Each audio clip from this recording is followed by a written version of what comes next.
Every disease is a gift.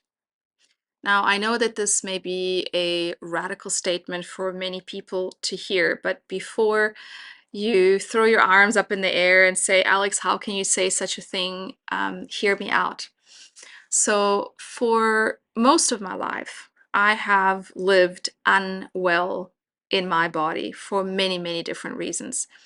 And then finally, at the age of 40, I was bedridden, and I decided to change my whole life, and I healed myself, and everything changed.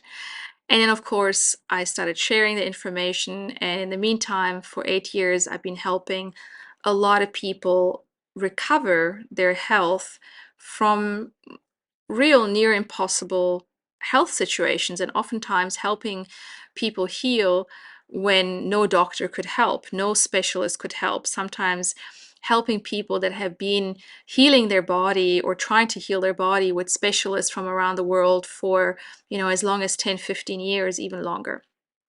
So, and I'm humbled by that. And I don't take credit. I don't take credit. It's simply that I guide my clients to their own inner physicians, and I guide my clients to understanding. This is the key to understanding that every single dis-ease is a gift, that every single dis-ease is here to show us where ease is lacking. And I mean, some of the wild stories that I could tell, and I will slowly tell them, they're wild, and unless I would personally have been a participating member of these stories, and unless I would have experienced them firsthand myself with my clients, I wouldn't believe them. Just a quick one. So a quick one, this woman came to me. I mean, she's wild. She is wild herself, but she came to me with incredible, painful headaches. There's a word for it, intracranial hypertension. And it's a condition that, it's classified as unhealable, incurable. And when she came to me with this, I didn't know what it was. I had to look it up, and I had to do some research around it. And until I found, oh, wait, okay, this makes sense. And, even though it is classified as incurable, the liver must be involved here because, pressure on the spine. Anyway, I kind of, I follow the path. And at the same time, so yes, I always look at the physical side because there are physical reasons, and oftentimes our psycho-spiritual, psycho-emotional core reasons then bring something into the physical, and then it looks as if it's only physical, but actually the origin is psycho-spiritual. But we still need to address both. See, I don't believe that we only need to address the psycho-spiritual, psycho-emotional side. I believe we need to address all of it. In some cases, maybe, we can only do the energetic work, but in my experiences, we need to do all of it. So anyway, so with this client, yes, we did the physical work and brought her into a deep state of detoxification, and it was working and things were shifting. But the most interesting part really of her healing journey, and there were other stories like that, just not quite as wild and quite fast as hers. What was wild about her story is that as her body began to heal, and as she began to go through the process of detoxification, so many emotions were coming to the surface. I mean, it was literally just like the floodgates had opened. And every session, as most sessions with my clients, we don't talk about, this supplement and that detox. About 85% of our time is spent talking about the psycho-emotional, psycho-spiritual journey that is unfolding through the process of detoxification and regeneration. And for her, ultimately, there was a lot of powerful healing that was happening um, from her lineage. and dreams and visions. I mean, it was, she's quite a powerful woman. And so, of course, her process was, it was strong. It was just pouring out of her. And so every session we would talk about everything and process so that, it became clear what she was working with. And then ultimately, the blossoming came by her recognizing that her desire, her true desire, was to really go into the full expression of her creativity, of her genius self, that she had kept small because it was like, well, I mean, you're wild enough doing this, but you can't now go and do that. That's too big. But the more she was detoxing, the more that wild blossoming was coming alive in her. And I could see it. I mean, for me, all these times, it's magical for me to witness and to midwife this process, because that's really all I do. I can't take any credit for this. And I'm always just as surprised by what happens as anybody else. And so as I saw what was happening, all I did was give her permission, to listen to what was emerging out of her. I just gave her permission, and I just mirrored. I mirrored for her what was happening. And so she could see it and recognize it. And next minute, she took off like a firecracker, and she literally created a new business, a new arm, a whole new arm of her business.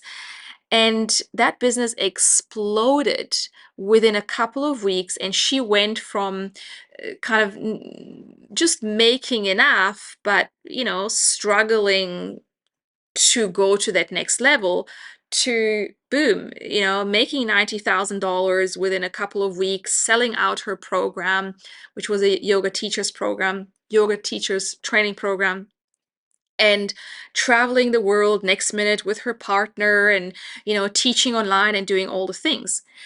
And that story, as many others, like I said, hers was just fast and potent, because all of this happened within 5 months. Her pain went down from a daily 8, 9, 10 to a 1, 2, 3. I don't exactly know where she's at now, a year and a half later, but I know she's still, as powerfully out there. And I've tried to ask her, but it's like she's too busy living her life. So, and she's still raving about the time that we were together. So I assume she's doing well. And yeah, and that was just one of the most magical stories for me. Like I said, there's been others that have been, everybody's different. It doesn't mean that because you don't blossom into some wild thing, yours is not the right journey, or you're not doing it right. We all have our journey. But my point is that your physical healing and your healing of your full life, which means becoming fully expressed in your genius, in your beauty, in your ease.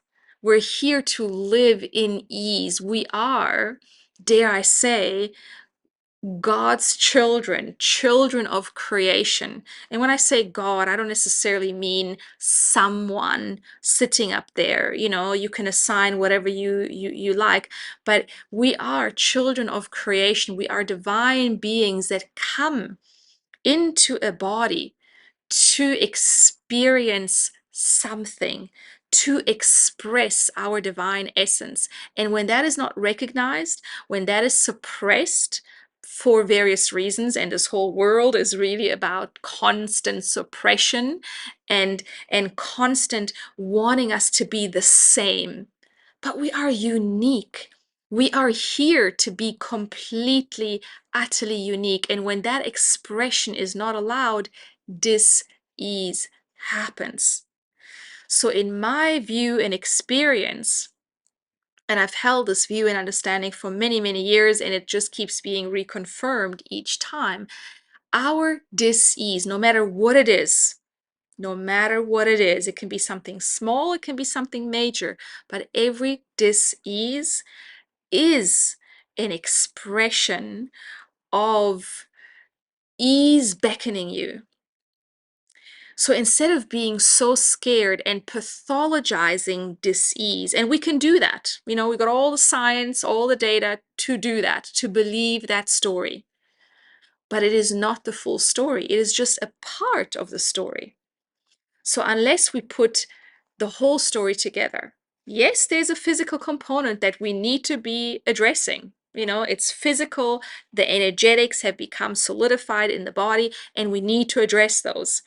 Because once your liver becomes dysfunctional, once your digestive system doesn't work properly, you're going to have a congested liver, you're going to have congested bowels, and all that stuff needs to be moved, right? And only energy work is not going to work it. It's not going to cut it. It can take you to a good degree, and for some even it's enough. But the reality is we need to get in there and we need to do the work on all levels. But if we mistake the physical as being the only thing that is real, we're missing out a huge portion of opportunity for not just healing the body, but to truly heal our lives, to become truly fully expressed, wildly alive.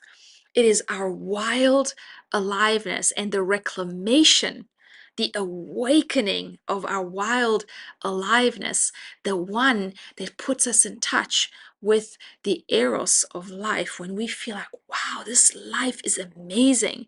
Just the way as my client, I see her, she's like wildly alive. And I love watching her because, like, yeah, that's exactly it. That is healing on a whole other level, on a complete level. So don't mistake your disease as,